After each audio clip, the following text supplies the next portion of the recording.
दोस्तों, लाइफ में वेल्थ हर कोई हासिल करना चाहता है और वेल्थ का मतलब है financial independence plus health plus good relations. Health और गुड रिलेशंस के ऊपर हम आपके लिए अलग से वीडियो लाएंगे, पर उससे पहले हम बात करेंगे फाइनेंशियल इंडिपेंडेंस के ऊपर। दोस्तों, फाइनेंशियल इंडिपेंडेंस के लिए हमें फाइनेंशियल लिटरेसी की जरूरत है। यह हम सबको पता है। हम सबको पता है कि वेल्थी होने के लिए इन्वेस्टमेंट करना चाहिए, नया बिजनेस शुरू करने चाहिए, लेकिन वो हम नहीं करते। क्यों? आखिर क्यों? इसके पीछे काफी सारी वजह है, जो रॉबर्ट कियोसाकी ने अपनी book rich dad poor dad में भी बताई है, जिसके बारे में हम आज बात करेंगे। तो आपका स्वागत है हमारे यूट्यूब चैनल बुक स्टोरीज में, और आज की वीडियो में जिसका टाइटल है obstacles that you have to overcome for becoming financially independent. तो आइए बिना किसी देरी के वीडियो शुरू करते हैं। पहला ऑब्स्टेकल जो हमें फाइनेंशियल इंडिपेंडेंट होने से रोकता है वो है फियर। दोस्तों, अगर हम इन्वेस्टिंग शुरू करने के बारे में सोचे या फिर नया बिजनेस शुरू करने के बारे में सोचे, तो हमें सबसे पहले अपने पैसों को खोने का डर महसूस होता है। और यह डर ऑब्वियस है।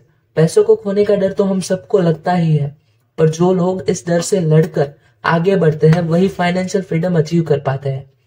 पर सवाल यह है कि इस डर से लड़ना कैसे है।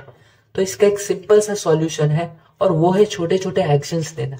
और एक्शंस लेने से पहले ये सोचना कि अगर मैं छोटे एक्शन से छोटी सक्सेस अचीव करूंगा तो मुझे कॉन्फिडेंस मिलेगा, जो मुझे बड़े गोल्स अचीव करने के लिए इंस्पायर करेगा। और अगर मैं फेल हुआ तो मेरा यह एक्शन मुझे कुछ नया सीखने में मदद करेगा। यानी एट द एंड एक्शंस लेने से मेरा ही फायदा है। और इस चीज से रिलेटेड काफी अच्छा क्वोट है जो ऑथर अपनी बुक में भी बताते हैं, और वो है failure inspires winner whereas failure defeats losers. Second obstacle है सिनिसिज्म। दोस्तों, आपने वो rabbit and the falling sky वाली कहानी तो जरूर सुनी होगी, जिसमें वो रैबिट शोर मचाता है, the sky is falling, the sky is falling. ऐसा ही एक रैबिट हमारे अंदर भी होता है, जो हमारे अंदर सेल्फ डाउट को बढ़ावा देता है। वो हमसे कहता है मैं इंटेलिजेंट नहीं हूं, मैं अच्छा नहीं हूं, वो मुझसे ज्यादा बेटर है, एंड सो ऑन। हमें इस सिनिसिज्म से बचना है, और इसके लिए हमें अपने नॉलेज को बढ़ाना चाहिए। अपने डाउट्स की एक चेकलिस्ट प्रिपेयर करो और उन्हें सॉल्व करो। अगर आप ये नहीं करते तो आपको नुकसान भी हो सकता है। ऑथर के एक फ्रेंड थे रिचर्ड, जिनको प्रॉपर्टी बाय करनी थी। ऑथर ने फोएनिक्स में एजेंट के थ्रू उनको $42,000 की प्रॉपर्टी दिखाई। उन्होंने वो खरीद भी ली, लेकिन कुछ दिनों बाद ऑथर को एजेंट ने बताया कि रिचर्ड ने वो प्रॉपर्टी नहीं ली, उसे वापस कर दिया है। ऑथर ने इसका रीजन पूछा तो रिचर्ड ने बताया कि मेरे नेबर ने मुझसे कहा है कि यहाँ प्रॉपर्टी की प्राइस गिर रही है, इसलिए यह डिसीजन गलत है। ऑथर ने जब वापस पूछा कि क्या तुम्हारा नेबर कोई रियल एस्टेट बिजनेस करता है, तो रिचर्ड डिफेंसिव हो गया और बात को टालने लगा। ऑथर समझ चुके थे कि रिचर्ड के अंदर भी वो नन्हा सा रैबिट है, इसलिए ऑथर कुछ नहीं बोले। कुछ सालों के बाद उस प्रॉपर्टी की प्राइस $42,000 से $95,000 हो चुकी थी, और $1,000 से लेके $2,500 का पर मंथ रेंट भी आसानी से मिल सकता था। आई एम श्योर कि इसके बाद रिचर्ड काफी पछताया भी होगा। मोरल ऑफ द स्टोरी ये है कि नॉलेज की कमी और सेल्फ डाउट हमारे लिए रिस्की है, इसलिए हमें इनसे बचना चाहिए। थर्ड पॉइंट है लेजीनेस। दोस्तों, लेजी वो लोग होते हैं जो अपने आप को हद से ज्यादा बिजी बताते हैं। एक और ये कहते हैं कि मुझे तो रिच बनना है, और दूसरी ओर ये कहते हैं पर क्या करूं, मुझे तो जॉब से टाइम ही नहीं मिलता, घर वालों को भी तो टाइम देना है, या फिर कोई और एक्सक्यूज। अगर आप भी उनमें से एक हो तो अपने आप से पूछो कि क्या सच में मैं बिजी हूं। अगर मैं बिजी हूं तो मुझे नेटफ्लिक्स देखने का या सोशल मीडिया पे स्क्रॉलिंग करने का टाइम कहां से मिलता है। अपने आप को ऑनेस्टली आंसर देने से आपको सच का पता चल जाएगा। इसके अलावा कई बार ऐसा भी होता है कि आप अपने आइडियाज और थॉट्स से क्लियर नहीं हो, तो आपको लगता है कि ये नहीं हो सकता। इस सिचुएशन में भी अपने आप को मैं ये नहीं कर सकता कहने के बजाय पूछो कि मैं ये कैसे कर सकता हूं। आपको जो सही जवाब मिले उस पर एक्शंस लेना शुरू करो। फोर्थ पॉइंट है bad habit of not paying yourself first. हम में से कई लोगों की एक खराब आदत होती है, जैसे ही पैसा हमारी जेब में आता है हम उसे खर्च करने लगते हैं, या कई बार हमने जो उधार लिया है उसका इंटरेस्ट या ईएमआई पे करने में ही पैसा चला जाता है। अगर इसी तरह से आपका रूटीन चलता रहा तो आप फाइनेंशियल फ्रीडम को भूल ही जाइए।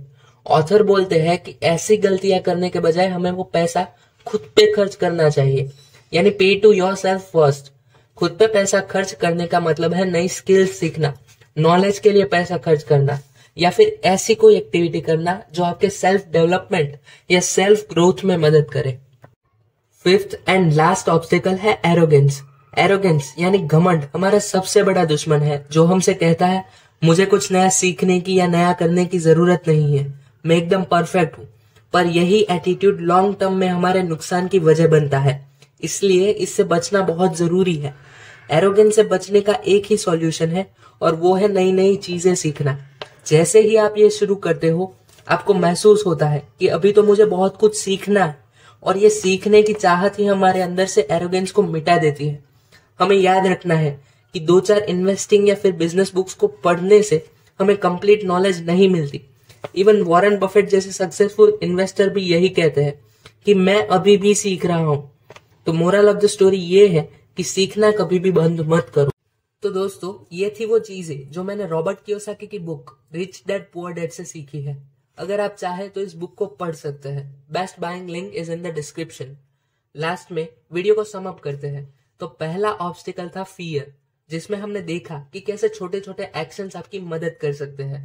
सेकंड, सिनिसिज्म, यानी हमारे अंदर छुपा हुआ नन्हा रैबिट जो हमारे अंदर सेल्फ डाउट क्रिएट करता है।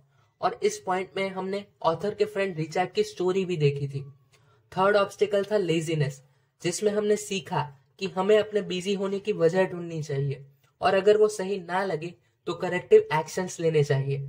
फोर्थ था bad habit of not paying yourself first, जिसमें हमने देखा कि हमें अपने खर्च करने के तरीके को बदलना चाहिए। एंड लास्ट में हमने देखा एरोगेंस, जिसमें हमने सीखा कि हमें वॉरेन बफेट की तरह हमेशा सीखते रहना चाहिए। आज की वीडियो में इतना ही। वीडियो अगर पसंद आई हो तो वीडियो को लाइक और चैनल को सब्सक्राइब करना ना भूलें। मिलते हैं आपसे अगली वीडियो में, तब तक के लिए कीप लर्निंग, कीप प्रैक्टिसिंग।